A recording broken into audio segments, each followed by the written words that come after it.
Hello hello hello बच्चों, क्या हाल चाल है। अरे भाई, आज क्लास में इतनी सुस्ती क्यों हो रही है? अभी तो टॉपिक भी डिस्कस नहीं किया कि आज का टॉपिक क्या है। चलो, आपकी इस सुस्ती को दूर करने के लिए आपके लिए कुछ गाना ही सुना देती हूँ। मैं 2 लाइन सुनाऊंगी, ज्यादा नहीं, क्योंकि मेरी आवाज बहुत ही खराब है। आप लोग की नींद तो गायब कर ही देगी, है ना। तो बॉलीवुड का एक गाना है, कुछ ऐसा है। एक लड़की को देखा तो ऐसा लगा जैसे खिलता गुलाब, जैसे शायर का ख्वाब, जैसे उजली किरण, जैसे वन में हिरन। इतना बहुत है। नींद गायब हुई है नहीं? पहले बस ये बताओ। मेरा मकसद था आप लोग की नींद गायब करना। इतने खराब सी आवाज में आप लोगों के लिए मैंने चंद लाइनें सुनाई, जो कि ठीक है, कोशिश करनी चाहिए, क्योंकि कहते हैं ना, कोशिश करने वालों की हार नहीं होती। और आप जैसे नन्हे मुन्ने प्यारे बच्चों के लिए तो थोड़ा बनता है। ठीक, चलिए आते हैं अपने टॉपिक पे, जो कि आप लोगों ने देख लिया है। क्या है हमारा आज का टॉपिक? जो है छंद। तो छंद हम क्यों पढ़ रहे हैं, इसका हमारे जीवन में क्या प्रयोग है, या फिर हम क्यों पढ़ते हैं, इसका अर्थ क्या होता है। तो मैं जैसे हमेशा कहती हूँ, कोई भी आप टॉपिक पढ़ते हो तो उसके लिए जरूरी है आप उसका शाब्दिक अर्थ जानो, उसका अर्थ क्या होता है। तो छंद का अर्थ होता है बेटा एक बंधन। हाँ, बंधन। अब ये मत समझना अरे मैम वो बच्चों किसी को बांध दो, वैसा हाथ बांध दिए, पैर बांध दिए, वो क्या बंधन। नहीं, ऐसा नहीं होता। जैसे कि छोटा सा एग्जाम्पल मानते हैं, जैसे कि आपका होता है नेकलेस, होता है सबके पास होगा, राइट। अब उसमें क्या होता है, बहुत ही प्यारी प्यारी सुंदर सुंदर खूबसूरत सी मोतियों से वो एकदम क्या होता है, भरपूर होता है, बंधा होता है ना, पिरोई होती है उसके अंदर। इसी तरीके से काव्य होता है, जो यानी आपकी जो कविता होती है, वो आपका दोहा हो, चौपाई हो, जो भी हो, उसको एक लयात्मक रूप देने के लिए, एक संगीतात्मक रूप देने के लिए कुछ छंदों का प्रयोग किया जाता है। कुछ अंग होते हैं उसके, उनके प्रयोग से ही वो छंद कहलाता है। जैसे उसमें होता है, क्या क्या होता है, मात्राएं होगी, आपके वर्ण हो गए, आपका लय हो गया, यानी कहाँ रुकना है, कहाँ पॉज लेना है, कहाँ कितने सेकंड का ऊंचा हमारा स्वर जाना चाहिए। इस तरह की चीजें क्या होती हैं बेटा, ये सब आपके छंद में पढ़ते हैं। अब ये छंद में क्यों यूज होता है? जैसे आप लोग, बहुत बच्चे ऐसे होते हैं जो कि कविताएं लिखते हैं, या फिर कुछ थोड़ा छोटा मोटा ऐसे कहते हैं शायरी लिखते हैं। अगर अब वो बच्चे आए, शायरी कुछ 4 लाइन लाए लिख करके कि मैम हमने देखो दोहा लिखा है, अब वो कैसे कह सकते हैं कि वो दोहा है, या वो कैसे कह सकते हैं कि वो चौपाई है। आप सभी देखते हैं, जैसे कि हमारे जो भी वेद है, जो हमारे पुराण है, उसमें लिखा होता है दोहा, चौपाई, सवैये, कुंडलिया, जो भी जितनी सारी चीजें। अरे अब हमें बताओ तो सही, होता क्या है। तो इसी को हम आगे आज देखने वाले हैं छंद के माध्यम से, कि आखिर ये होता क्या है, दोहा और चौपाई में अंतर क्या होता है। सुनने में तो सब एक जैसा लगता है, ठीक है। तो ज्यादा टाइम वेस्ट ना करते हुए हम आज के टॉपिक पे बढ़ते हैं कि आखिर ये छंद होता क्या है। तो जैसा मैंने आपको बताया कि छंद का जो शाब्दिक अर्थ होता है बेटा, वो होता है बंधन, यानी कि काव्य के प्रवाह में लय युक्त, संगीतात्मक, सुव्यवस्थित और नियोजित करने को ही हम क्या कहते हैं, छंद कहते हैं।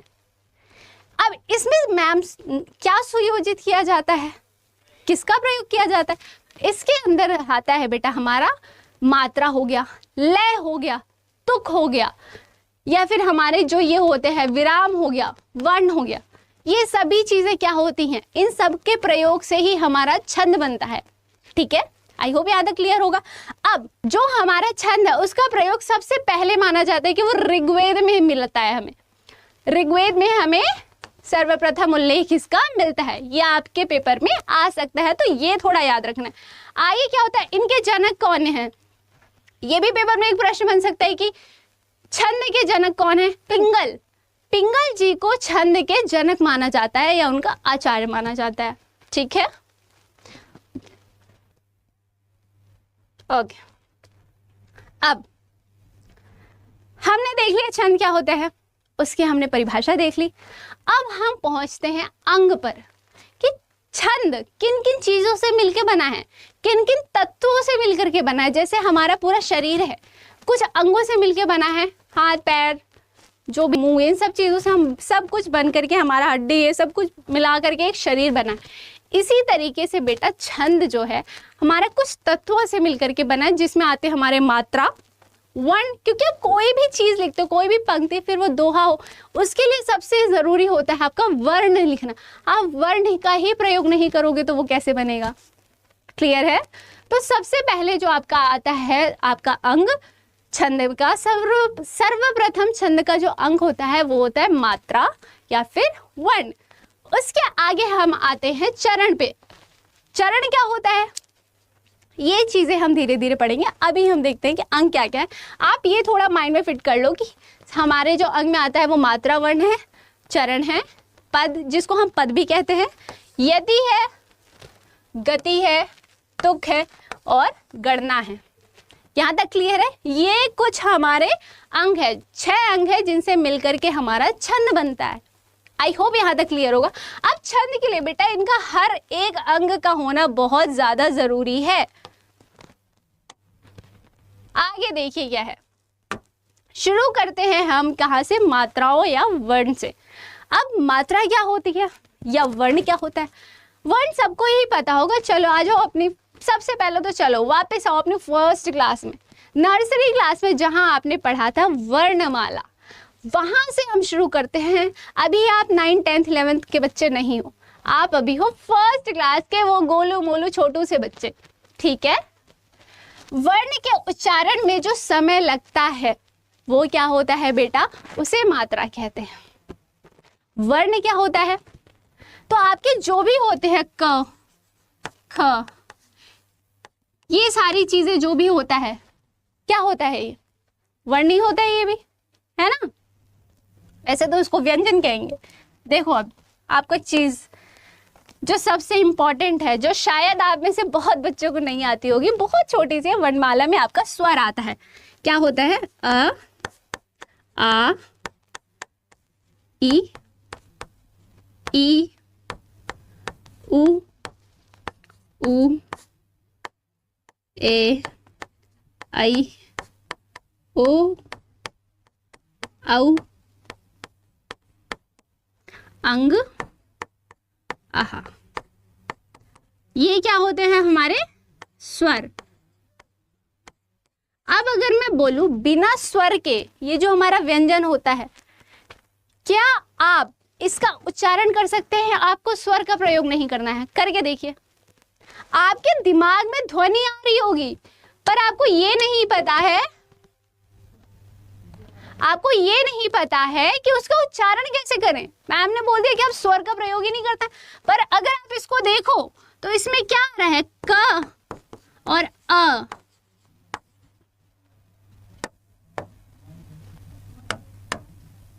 क्या आ रहा है बेटा? क और अ। स्वर आ रहा है, मैं इसको कैसे उच्चारित कर सकती हूँ बिना स्वर के? किसी भी व्यंजन को हम उच्चारण ही नहीं कर सकते बिना स्वर के, ठीक है? तो ये आपको एक बात पहले तो याद रखनी है। अब किसी ने ये नोटिस किया होगा कि यहाँ मैंने एक स्वर नहीं लिखा जो कि है री। मैंने यहाँ जगह छोड़ी थी यही देखने के लिए, क्या आप टोकते हो कि यहाँ री आप भूल गए, आपने लिखा नहीं है। तो री भी हमारा क्या होता है? स्वर होता है। आगे बढ़िए क्या होता है? अब अगर हम स्वर पढ़ ही रहे हैं तो इसमें एक चीज हम देख लेते हैं। जो मैंने आपको स्वर बताया उसी में आता है आपके 2 प्रकार के स्वर आते हैं, एक होता है ह्रस्व स्वर, एक होता है दीर्घ स्वर। अब ये मैम ये क्या होता है? तो सबसे पहले जो बेटा आपका ह्रस्व स्वर होता है वो होता है अ, ई, उ, री। अब मैम इसको अलग से याद रखना पड़ेगा क्या? बिल्कुल भी नहीं, मैं बता रही हूँ, रुको थोड़ा सा सब्र करो। जैसे आपका जो स्वर होता है उसके अंदर जो भी छोटा हम पढ़ते हैं ना, छोटा अ, बड़ा अ, छोटी, बड़ी, तो वो जो छोटे वाले हैं सारे स्वर वो सभी आपके होते हैं ह्रस्व स्वर। क्या होते हैं ये? ह्रस्व स्वर। अब इसी को हम क्या कहते हैं बेटा? लघु। छंद में क्या कहते हैं? लघु। लघु मतलब मान लो छोटा। लघु क्या होता है? छोटा। इसी प्रकार दीर्घ होता है जिसको हम कहते हैं गुरु। छंद में आप इसको क्या बोलोगे बेटा? गुरु। क्लियर है? यहाँ तक क्लियर है? अब जितने बड़े वाले होते हैं, बड़े स्वर आ, ई, यू, ये वाला भी बेटा बड़ा ही होता है, इसको छोटा मत मान लेना, ठीक है? ये इसमें दीर्घ स्वर में ही आता है। ए, आई, ओ, औ, अंग, आह, ये होते हैं हमारे अयोगवा और अनुस्वार, ठीक है? अब मुझे एक चीज आपको यहाँ पे बतानी थी कि बेटा छंद में आप दो प्रकार के स्वर पढ़ते हो, एक हो गया ह्रस्व स्वर और एक हो गया दीर्घ। अभी ह्रस्व स्वर को ही आप बोलते हो लघु और दीर्घ को ही आप बोलते हो गुरु। अब इसकी अगर मात्राएं पढ़ने जाओ छंद में क्योंकि हमें मात्राएं पढ़नी होती है और मात्राओं के जरिए ही हम पहचानते हैं कि कौन सा चौपाई है कौन सा दोहा है। तो उसके लिए आपको पता होना चाहिए कि जो लघु होता है इसका जो चिन्ह होता है ये ऐसा होता है, आई समझ लो, वन समझ लो, कुछ भी समझ लो, ठीक है। और गुरु का होता है एस, एस जैसा एक चिन्ह होता है। क्या है ये? चिन्ह है जो कि हम छंद में पढ़ते हैं, ठीक है। जब आप छंद की मात्राएं गिनोगे तो आप उसमें इसको गिनोगे कि आई, आपने देखा होगा इस तरीके से आई लिखा होता है, S I, I S S I, इस तरीके से कुछ लिखा होता है, ठीक है। तो वो क्या होता है? वो छंद की मात्राएं होती हैं। अभी मैं समझाऊंगी कैसे। देखो सबसे पहले जहां आपको लघु स्वर दिखे, जैसे मान लो गु है, ये गुरु, गुरु है। अब इसमें क्या हो जाएगा? ये ग है, छोटा ऊ है, यानी कि कौन सा चिन्ह आएगा? ये वाला चिन्ह आएगा लघु। तो इसमें हम ये चिन्ह लगा देते हैं और इसको बेटा हमेशा हम वन काउंट करते हैं। क्या काउंट करते हैं? वन। कि इसकी मात्रा कितनी है? एक है। बड़े ऊ वाले में कितनी मात्रा होती है? दो। इसकी मात्रा हम कितनी काउंट करते हैं? दो। इसकी कितनी करते हैं? वन, ठीक है। जैसे कि हमारा है, इसमें ऐ की मात्रा है तो इसकी मात्रा कितनी हो जाएगी? दो। क्यों? क्योंकि यह गुरु है। क्या है बेटा? ये गुरु है। यहां तक क्लियर है क्या? यहां तो कोई दिक्कत है क्या? चलिए, यहाँ और तो कुछ नहीं है। इसी प्रकार गुरु मात्रा का मान 2 होता है। ये मैंने आपको चीजें बता ही दी हैं, इसमें और कुछ भी नहीं है। बाकी आपको PDF मिल जाएगी, आप देख लीजिएगा, ठीक है। अब आते हैं हम अपने अगले अंक पर, जो है हमारा चरण। चरण क्या होता है? इसी को ही हम पद बोलते हैं। अब आप कोई भी पंक्ति देखते हो, दोहा चौपाई कुछ भी देखते हो, तो इसमें इस तरीके से लिखा होता है। जैसे हमारी एक होती है पंक्ति, जाति न पूछो साधु की, पूछ लीजिए ज्ञान, मोल करो तलवार का, पड़ा रहन दो म्यान। तो यहाँ लिखा होता है जाति न पूछो साधु की, यहाँ लिखा होता है पूछ लीजिए ज्ञान। फिर यहाँ होता है मोल करो तलवार का, फिर यहाँ होता है पड़ा रहन दो म्यान। अभी मैं शॉर्ट में लिख रही हूँ क्योंकि मैं बोल ही रही हूँ, है ना। अब बेटा ये वाला जो चरण होता है, एक मिनट, ये जो चरण होता है इसी को ही हम क्या बोलते हैं? ये है हमारा पहला चरण, ये है हमारा दूसरा चरण, ये है हमारा तीसरा चरण, ये है हमारा चौथा चरण, ठीक है। अब हम चरण पढ़ ही रहे हैं तो हम एक चीज इसमें और देख लेते हैं कि हमारे चरण 2 होते हैं। जैसे एक होता है हमारा सम और एक होता है हमारा विषम, ठीक है। सम यानी कि समान, या समान तो नहीं, ऐसा कह लो जैसे कि जो रियल नंबर को समानांतर रेखाएं जो होती है, वो समानांतर नंबर जो होते हैं उनको हम उससे आप रिलेट करके पढ़ सकते हो। सम में होता है जैसे कि हमारा 2 और चौथा चरण। सम कौन से चरण होते हैं? दूसरा और चौथा। विषम होता है पहला और तीसरा। इसको ऐसे समझ लो इवन, और इसको समझ लो ऑड। मैथ्स में पढ़ते हो ना, पढ़ा है ना, या वर्णमाला की तरह ये भी भूल गया? अरे मैम बचपन में पढ़ा था यार, अभी तो भूल गए हैं, ठीक है, क्लियर है। तो ये आपका यहाँ पे ये हो गया। अब चरण हमने देख लिया, अब आगे देखते हैं क्या है। आगे आता है आपका यति। अब मैम ये यति क्या होता है? तो जब हम कोई पंक्ति बोल रहे होते हैं उसको तोड़ करके जब वो बोला जाता है, यानी कि जैसे अभी मैंने बोला जाति न पूछो साधु की, पूछ लीजिए ज्ञान, बीच में से तोड़ दिया मैंने, अलग अलग बोला ना, उसी को क्या कहते हैं बेटा? आपका यति कहते हैं। जब ये जो 4 चरण होते हैं इसके बीच में हमारा ये जो कॉमा सा दिखता है ये होता है हमारा यति। क्लियर हुआ? तो ये क्या होता है हमारा? यति। अगला अंग देखिए क्या है। अगला अंग आता है हमारा गति। अब गति क्या होता है? तो गति होता है पद्य के पाठ में जो बहाव होता है। जैसे मैं आपको बोलूं, श्री गुरु चरण सरोज रज निज मन मुकुर सुधार, बरन रघुबर बिमल जसु जो दायक फलचार, बुद्धिहीन तनि जानिके सुमिरो पवन कुमार, बल बुद्धि विद्या देहूं हरहु मोहि कलेश विकार। आपको दिखा, मैंने जिस गति में बोला, शुरुआत में मैंने कहीं पर भी कहीं 1 सेकंड का भी पॉज नहीं लिया, मैंने कहीं ठहराव नहीं लिया, आखिरी में मैंने उसको सही से बोला। यही क्या होता है बेटा, गति। यही आपका क्या होता है, गति। जो बहाव होता है उसको बोलने में, उसको उच्चारित करने में जो बहाव होता है वही होता है हमारा गति। आगे हम एग्जाम्पल के, बहुत सारे एग्जाम्पल के थ्रू देखेंगे कि क्या होता है। अब होता है तुक। समान उच्चारण वाले शब्दों के प्रयोग को तुक कहते हैं। जैसे आप कोई नॉर्मल से आप अपनी बॉलीवुड का ही कोई सॉन्ग देख लो, उसमें होता है जैसे कौन सा सॉन्ग, लग जा गले कि फिर ये हंसी रात हो न हो, शायद फिर इस जन्म मुलाकात हो न हो। आखिरी में आपने क्या देखा, राइमिंग बन रही है। उसी राइमिंग को क्या कहते हैं, तुक।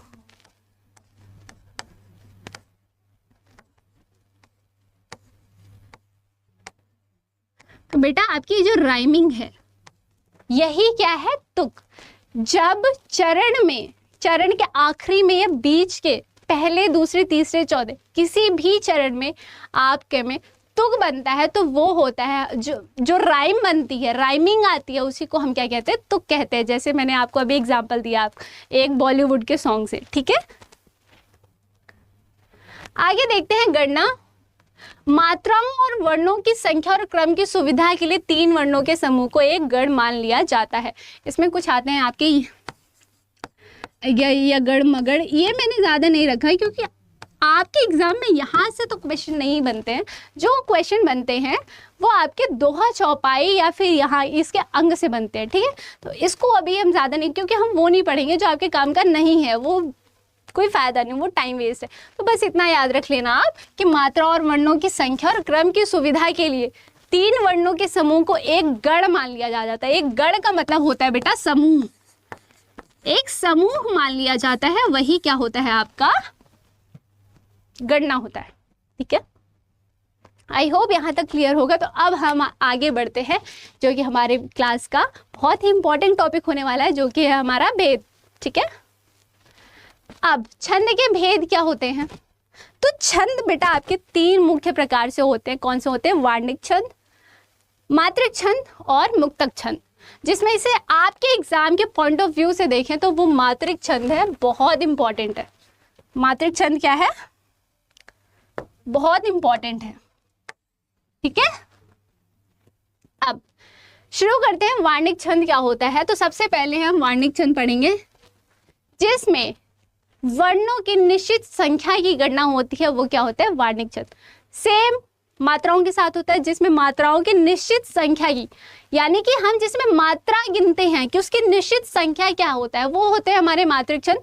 इसके अंदर हमारे सारे आ जाते हैं, जो क्या आता है हमारा दोहा, रोला हमारा आ जाता है, इसमें कुंडलिया आ जाता है, सोठा आ जाता है। तो ये सारे हमारे आ जाते हैं हमारे किसमें, मात्रिक छंद, ठीक है। मुक्तक छंद यानी कि मुक्त मतलब पता ही है, जो हर चीज़ से मुक्त हो, यानी कि जिसमें वर्ण मात्रा का कोई बंधन नहीं होता है।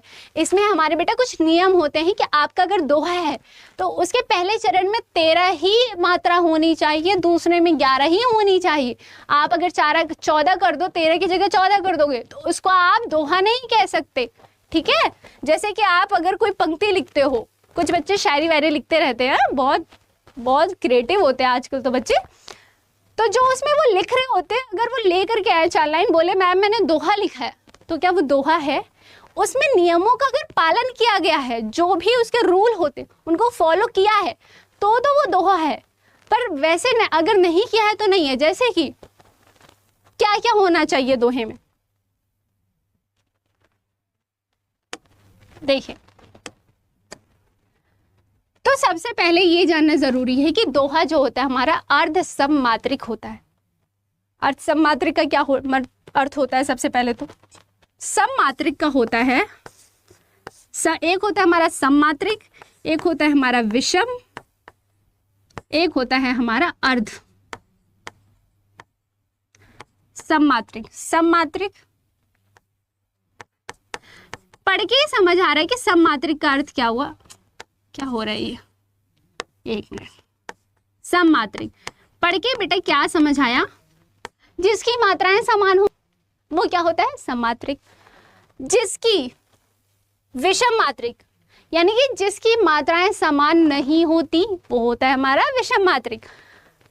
अर्ध सममात्रिक क्या होता है, जिसकी आधी, अर्ध यानी आधी, सम मतलब समान, मात्रिक यानी मात्राएं, आधी मात्राएं जिसकी समान होती हैं वो होता है आपका अर्ध सममात्रिक। आई होप यहाँ तक क्लियर है। आधी मात्राएं यानी कि जब हम अभी इसको देखेंगे, इसकी मात्राएं गिनेंगे तो मैं बताऊंगी आधी मात्राओं से क्या मतलब है। चलिए पहले तो मैं कलर ले लेती हूँ कुछ ढंग का, क्योंकि ये दिख नहीं रहा इसमें इतना, है ना। चलिए हमने समझा अर्ध सममात्रिक छंद क्या होता है। सबसे पहले दोहे में आपको ध्यान रखना है कि 4 चरण होते हैं हमारे। मैंने आपको जब चरण अंग पढ़े थे तो मैंने बताया है कि ये होता है हमारा चरण, क्या होता है हमारा, ये है हमारा चरण, ये होता है पहला चरण। जाति न पूछो साधु की, पूछ लीजिए ज्ञान, मोल मोल करो तलवार, आना था यहाँ, मोल करो तलवार का पड़ा रहन दो म्यान। ये बहुत ही महत्वपूर्ण या कह सकते बहुत ही फेमस प्रसिद्ध पंक्ति है जो आप सभी ने सुना होगा। जाति न पूछो साधु की, पूछ लीजिए ज्ञान, मोल करो तलवार का पड़ा रहन दो म्यान। इसी तरीके से अगर हम और दोहे देखें तो क्या होता है, श्री गुरु चरण सरोज रज, निज मन मुकुर सुधार, बरनो रघुबर विमल जसु, झोदायक फल चार, बुद्धिहीन तनि जानिए सुमिरो पवन कुमार, बल बुद्धि विद्या देहूं, हरहु मोहि कलेश विकार। तो ये सभी क्या है बेटा, हमारे दोहे हैं। तो इसमें कितने चरण है हमारे, ये है पहला चरण, इसको बोला जाता है बेटा दूसरा। अब ये याद रखना क्यों जरूरी है, पहला कौन सा होता है, दूसरा क्यों होता है, कौन सा होता है, क्योंकि हम आगे जब इसकी मात्राएं गिनेंगे तो वहां आपको काम आएगा। ये होता है हमारा तीसरा और ये होता है हमारा बेटा चौथी, ये होता है चौथा चरण। ठीक है, इसको थोड़ा मैं साफ कर दूं ताकि हम मात्राएं थोड़ा अच्छे से गिन सकें क्या। चलिए उससे पहले हमने देखा क्या, ये अर्ध सममात्रिक होता है, इसके 4 चरण होते हैं। तीसरा ये कि बेटा इसमें जो हमारा दोहा होता है, पहले चरण और तीसरे चरण, यानी कि इसमें ये हुआ हमारा पहला चरण, ये हुआ तीसरा, ये हुआ हमारा दूसरा, ये हुआ हमारा चौथा। ठीक है, ओके।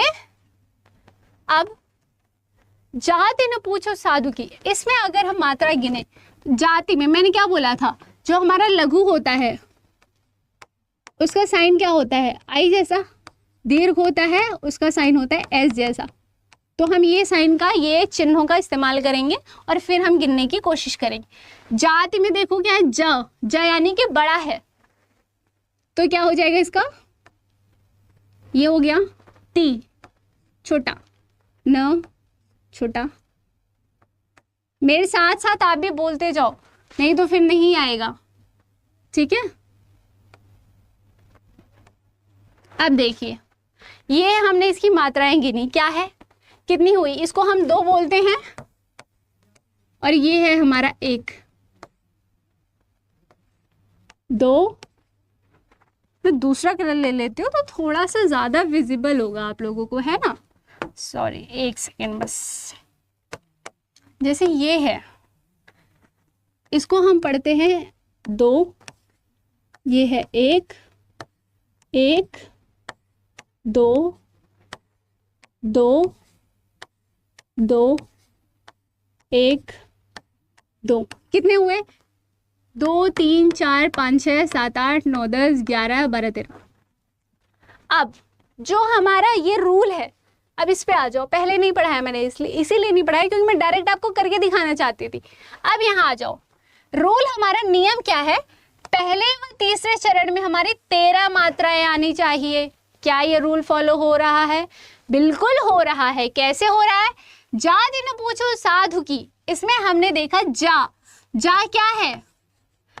जा एक दीर्घ है, दीर्घ स्वर है, जिसकी मात्रा क्या मानी जाती है? 2। इसकी मात्रा 2 हो गई, ती की मात्रा 1 हो गई, न की मात्रा 1 हो गई, पू की मात्रा प पे बड़ा ऊ है 2 हो गई, छ पे ओ है 2 हो गई, सा पे 2, धू पे 1, की पे 2। तो हमारा बेटा यही नियम है कि जो दोहे का पहला और तीसरा चरण होगा उसकी मात्रा हमारी 13 होनी चाहिए। ठीक है, क्लियर है? इन दोनों की मात्राएं हमारी 13 होनी चाहिए। ये वाला भी मैं करके दिखा दूं। चलिए, मो यानी कि 2, 1 1 2 1, ला है पहली बात तो ये 1 2 1 2 गिने। अरे एक मिनट, इसको 2 लिख देती हूँ, मैंने गुरु लिख रखा है इसे। चलिए, 2 3 4 5 6 7 8 9 10 11 12 13। तो क्या ये 13 मात्रा हो रही है? क्या ये 13 मात्राएं हो रही हैं? बिल्कुल हो रही है। तो क्या ये नियम लागू हो रहा है दोहा का? बिल्कुल हो रहा है। इसी तरीके से बेटा ये वाला जो है हमारा अगला नियम है हमारा, पहला नियम क्या था? याद करिए, पहला नियम है हमारा कि जो हमारा पहला और तीसरा चरण है, कितनी मात्रा होनी चाहिए? 13 मात्रा होनी चाहिए। इसी तरीके से जो दूसरा और चौथा चरण है, यानी कि जो हमारा सम मात्रिक है या सम चरण कह लो इसको, सम चरण जो है वो कितना होना चाहिए? 11 होना चाहिए। बेटा इसको याद करना है आपको, ये आपके पेपर में ऐसा ही पूछा जाएगा कि दोहे में कितनी मात्राएं होती हैं, उसके दूसरे और चौथे चरण में कितनी मात्रा होती हैं। तो इस तरीके से आपके पेपर में पूछा जाएगा, इसलिए इसको आप कॉपी में नोट कर लेंगे। थोड़ा होच-पोच हो गया पर थोड़ा समझ आ रहा होगा। अगर समझ आया है तो बोर्ड देख के भी आपको समझ आ रहा होगा। ठीक है, अब आते हैं तुक पर। तुक कहाँ लगाना है? मैंने तुक बताया था आपको, ये जो लगाते हैं हम, मतलब कि जिसमें यति होता है, जिसमें हम ऐसा कॉमा से लगाते हैं या जहाँ हम थोड़ा ठहराव लेते हैं। तुक होता है हमारा जहाँ पर राइमिंग, आपके शब्दों में बोलो तो राइमिंग आती है, जहाँ जैसे जलपन, कमल, कमल, चहल पहल, नहल, ये सब राइमिंग वर्ड होते हैं ना ऐसे। तो इसने क्या बोला है? दूसरे चरण के चौथे से, यानी इस वाले चरण के, क्या मैं इसको क्लियर कर दूं यहाँ तक, इस वाले को, तो थोड़ा सा आगे की चीजें लिख पाएंगे हम। चलिए, तो यहाँ क्या हो जाएगा? ये वाला है जो ज्ञान और म्यान, ये हुआ हमारा दूसरा, ये हुआ चौथा। तो इनका क्या है बेटा? बोला है कि तुक मिलना चाहिए, समान होना चाहिए, तुक होना चाहिए इसमें। दूसरे चरण और चौथे चरण में तुक होना चाहिए। तो हमारा पहला रूल भी फॉलो हुआ और दूसरा रूल भी फॉलो हुआ। यति कहाँ होनी चाहिए? हर चरण के अंत में, यानी जो ठहराव होना चाहिए वो हर चरण के आखिरी में होना चाहिए, ठहराव। जाति ने पूछो साधु की, चरण खत्म, मैंने पॉज ले लिया। पूछ लीजिए ज्ञान, फिर मैंने पॉज ले लिया। मोल करो तलवार का, फिर मैंने पॉज लिया है। पड़ा रहन दो म्यान, फिर मैंने पॉज लिया है। तो हर चरण में हम रुक रहे हैं, हर चरण में ठहराव है, तो वही क्या बोला है? तो इसका बेटा ये नियम भी लागू हो गया। यहाँ तक क्लियर है? अब चलते हैं हम अगले हमारे चौपाई पे, अगले भेद पे। ठीक है, क्या हो रहा है ये बार बार? चलिए, अगला आता है हमारा चौपाई है। क्या है? अगला है हमारा चौपाई, जिसमें हम देखते हैं क्या होता है। सबसे पहले ये होता है सममात्रिक छंद, यानी इसकी सारी ही मात्राएं समान होती हैं। ठीक, ये भी 4 चरण होते हैं। हमने दोहे में पढ़ा कि वह अर्ध सममात्रिक छंद होता है। क्यों? क्योंकि हमने देखा कि उसका जो पहला और तीसरा चरण था उसकी मात्राएं 13 थी। कितनी मात्राएं थी बेटा? 13। और दूसरे और चौथे चरण में क्या थी मात्राएं? 11 11। तो ये आधा ही सेम हुआ ना, ये आधा सेम था और ये अर्ध सममात्रिक हुआ। पर यहाँ पर क्या है आपका, यहाँ पे आपका ये सममात्रिक छंद है। आपकी जो चौपाई होती है वो सममात्रिक छंद होती है, यानी कि उसकी सारी मात्राएं समान होती। अगर ये 15 16 है तो ये भी 15 16 होगी, अगर ये 15 16 है तो ये भी 16 होगी। ठीक है, अब चौपाई का, चलिए मैं आपको एक चौपाई सुनाती हूँ हमारे हनुमान चालीसा से ही। ठीक है,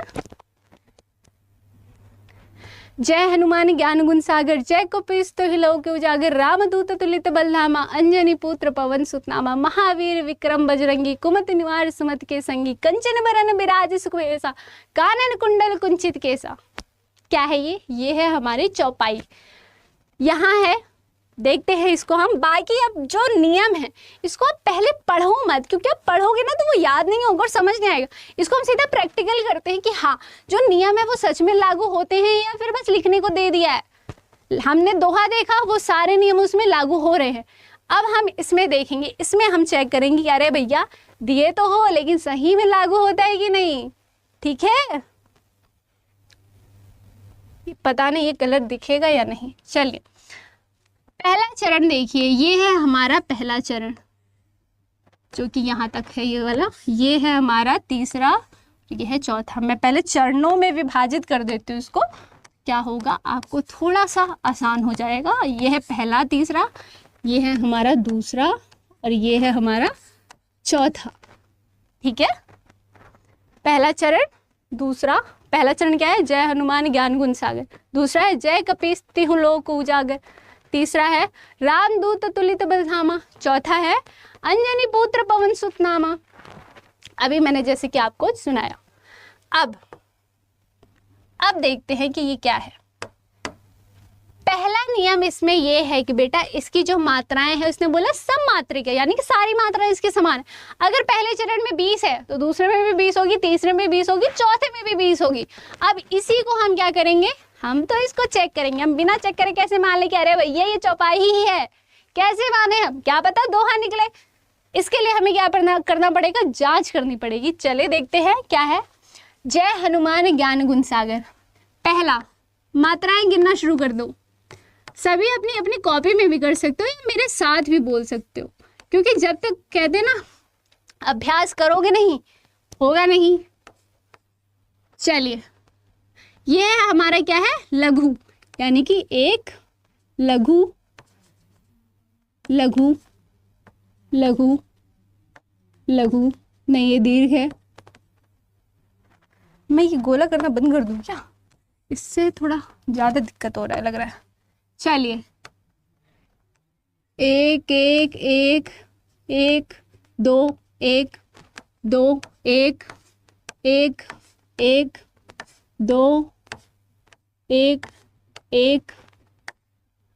ये तो चलो अगला चरण शुरू हो गया। हम पहले वाले चरण का पहले तो गिनेंगे, है ना। पहले चरण का गिनो, देखो क्या है। 1 2 3 4 5 6 7 8 9 10 11 12 13 14 15 16। कितने हैं ये हुए हमारे 16। तो हमारे पहले चरण में क्या आया कि कितनी मात्राएं होंगी, 16 मात्राएं होंगी। इसने बोला था ये सममात्रिक छंद है।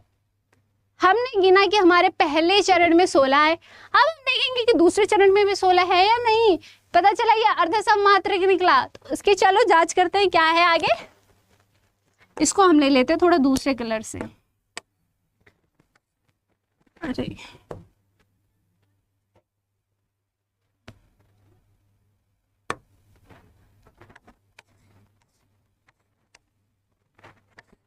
एक दो एक, ये हमारा, इसको मैं एक रूल बताऊंगी, आपका 2 होगा। ये हुआ 1 2 1 2 1 1। कितना हुआ? 2 3 4 5 6 7 8 9 10 11 12 13 14 15 16 17। यहाँ पे कहाँ लगाया मैंने 2, जहां 1 लगाना था। 1 2 3 4 5 6 7 8 9 10 11 12 13 14 15, यहाँ 1 सही है। अब अगर हम देखें यहाँ हमारी आ रही है 16 मात्रा। दूसरे चरण में भी, पहले चरण में कितनी थी? पहले में थी हमारी 16, दूसरे में है हमारी 16। यहां तक क्लियर है क्या? पहले में भी 16 है और दूसरे में भी, पहले में कितनी है? 16 है, दूसरे में भी हमारी 16 मात्रा है। अब मैंने एक चीज अगर आपने नोटिस की हो, मैंने यहाँ पर जो तीहू है, तीहू, इसमें मैंने ती को 2 लिखा है, यानी कि इसको मैंने गुरु माना है और इसको मैंने लघु माना है। क्यों? इसके ऊपर तो ऊपर अनुस्वार भी है।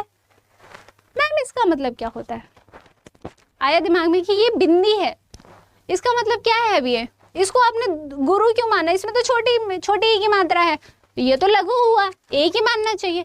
बेटा यह एक नियम है कि जब यहाँ पर कोई बिंदी है, कोई अनुस्वार है, कोई आपका मात्रा लगा है और इसके आगे वाला जो आपका वर्ण है वो लघु है, तो वो दीर्घ बन जाता है। समझ आया? नहीं आया? दोबारा सुनो। अगर कोई आपका इस तरीके से शब्द है जिसमें पीछे वाला जो है शब्द, अक्षर जो है पीछे वाला, इसमें अगर ये लघु है पहले और इसके ऊपर अनुस्वार या फिर इस तरीके के शब्द तो नहीं बोलेंगे, मात्रा कह सकते हो, मात्रा का प्रयोग किया गया है और उसके आगे वाला भी अगर लघु है तो वो दीर्घ बन जाता है। क्या बन जाता है? वो दीर्घ बन जाता है। ये इसका नियम होता है, ठीक है? आगे जब आप करोगे तो इसको ध्यान रखना। जैसे अगर मैं कहूँ, एक आपको मैं एग्जांपल देती हूँ, मान लो उच्चारण शब्द है,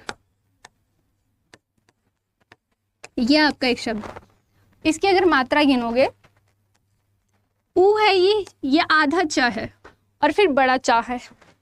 अब यही मैं समझाने की कोशिश कर रही हूं आपको कि ये जो आधा च है ना, इसमें ये चाहे पहले क्या है? दीर्घ है, पर ये आधा च इसमें जुड़ेगा और ये इसको 1 है और ये आधा मिल जाएगा तो 1.5 बन गया। अब ये उसको 1.5 नहीं, उसको 2 कहेगा। क्या कहेगा? उसको 2 कहेगा। आसानी से समझ आया? अब थोड़ा समझ आया? जैसे एक और एग्जाम्पल देख लो, उच्चारण हो गया हमारा, जैसे कि सच्चा, हमारा शब्द होता है एक सच्चा।